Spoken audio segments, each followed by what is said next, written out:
Did you know there are more than 40,000 pubs in the United Kingdom? And yet we're closing them at a rate of about 17 a week, which is, honestly, quite depressing. Oh, that is really sad. And for a lot of our listeners who've never been to a British pub, it might be hard to understand why people care so much about them. Like, it's just a bar, right? Ha! Right, yes. Except it's really not. That's kind of the whole point. A pub is a community space. It's where people go to relax, to meet friends, to feel at home. It's been part of British life for hundreds of years. I love that. So let's talk about it properly. Edward, paint me a picture. Someone has never been to a British pub.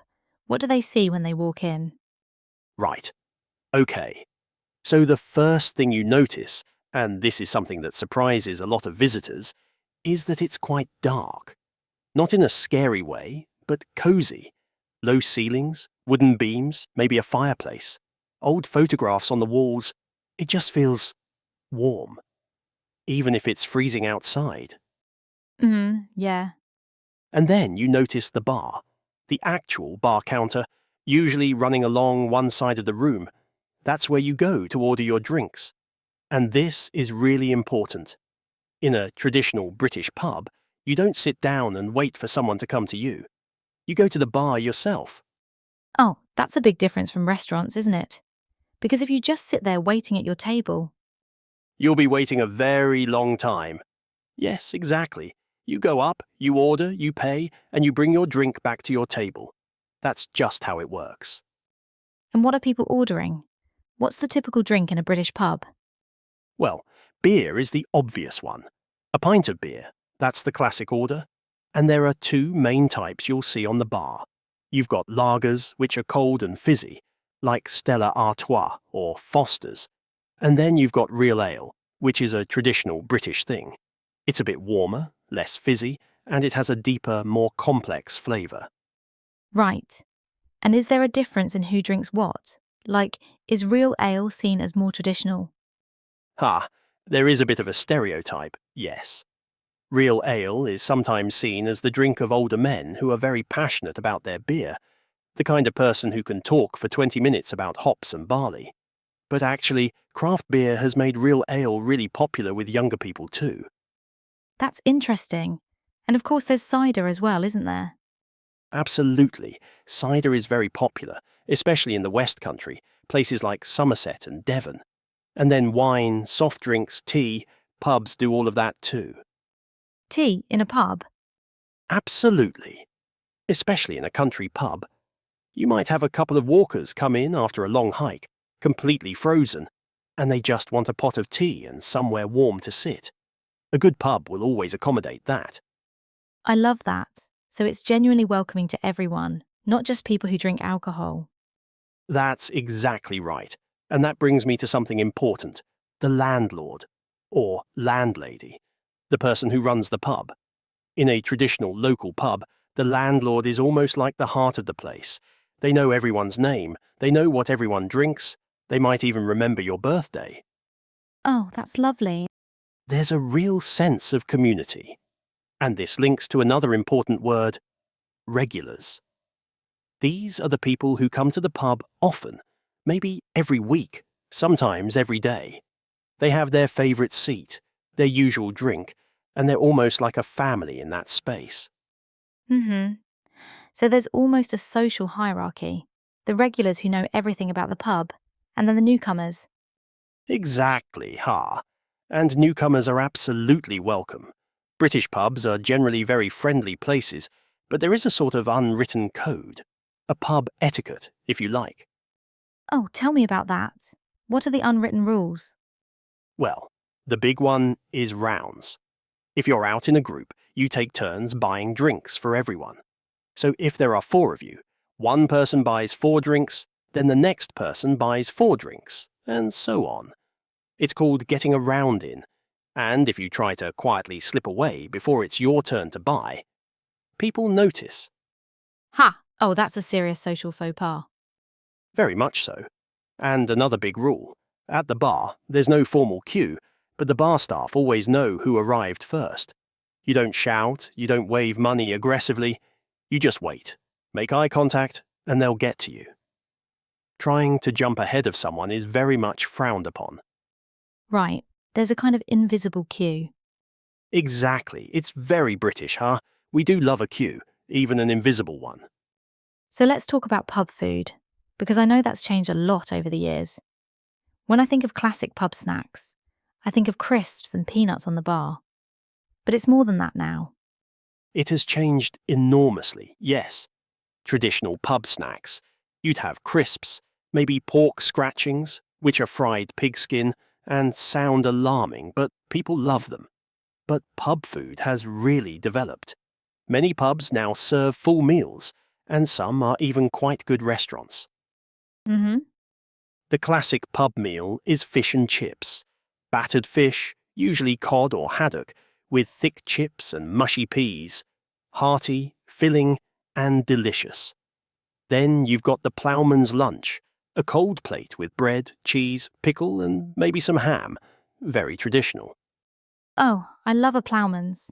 That is such a good lunch. And then Sunday is special. The Sunday roast. Roast meat, roast potatoes, Yorkshire pudding, vegetables, all covered in gravy. A lot of people go to the pub specifically for Sunday lunch. It's a weekly tradition for many families. That sounds wonderful. Now, quiz nights.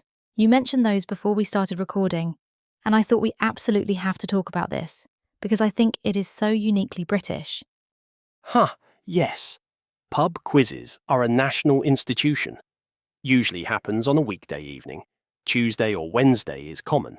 You get a team together, maybe 4 to 6 people, and a quiz master stands at the front and reads out general knowledge questions. And what kind of questions? Is it just history and geography? Oh no, it covers everything.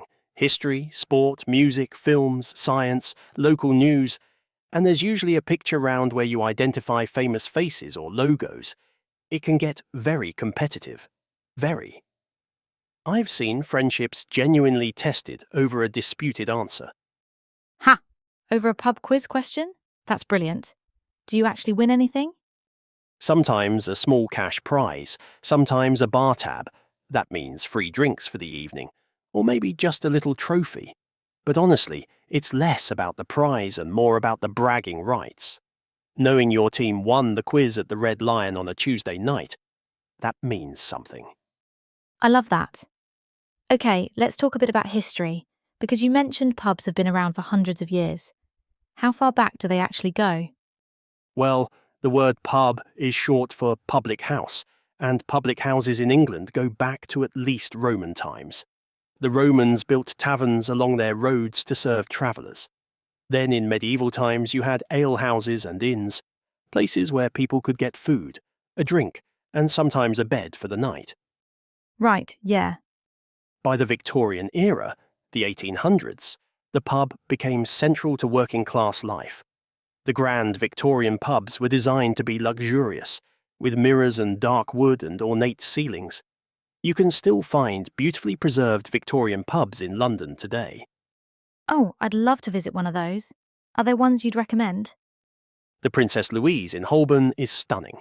And the Black Friar near Blackfriars Station, the architecture is incredible, very Art Nouveau. But honestly, some of the best pubs aren't famous ones.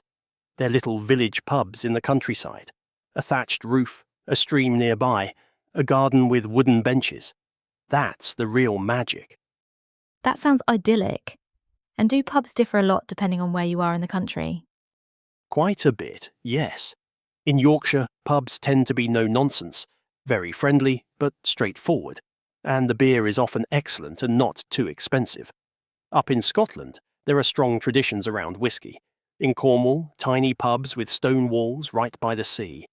And London has enormous variety, proper historic pubs sitting next to trendy modern ones. And what about the beer garden? Because that seems very British to me. Sitting outside in what is, let's be honest, not always warm weather. Ha! Yes, the beer garden. The moment the sun comes out in Britain, even if it's only about 15 degrees, everyone rushes outside. People will sit in coats, wrapped in blankets the pub has put out, drinking their pint in the sunshine. Or the drizzle. It doesn't matter, we're outside, and we are happy. That is so British. I love it. It really is. There's something very optimistic about it. We grab every bit of sunshine we can get. Okay, so we've covered a lot of ground today, and there were some really useful phrases and words that came up naturally in the conversation. Shall we go through a few of them for our listeners? Yes, let's do that. So, the first one, you're local. This just means the pub nearest to where you live, the one you visit most often.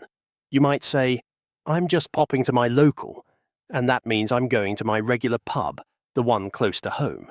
It's a very natural, affectionate phrase. Right, and it's quite a warm term, isn't it? It's not just any pub, it's your pub. Exactly. The second phrase is getting a round in. As we discussed, when it's your turn to buy drinks for the whole group, you get a round in. So someone might say, right, my round, what's everyone having? It's an important social custom, and not doing your round is quite bad form. And if you forget whose round it is, very awkward. Okay, number 3. Cheers. Now, British people use cheers in 2 ways.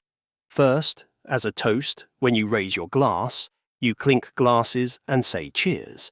But secondly, and this might surprise people, we also use cheers just to mean thank you in everyday situations. You might say cheers to the bartender after they hand you your pint. It's very casual and friendly.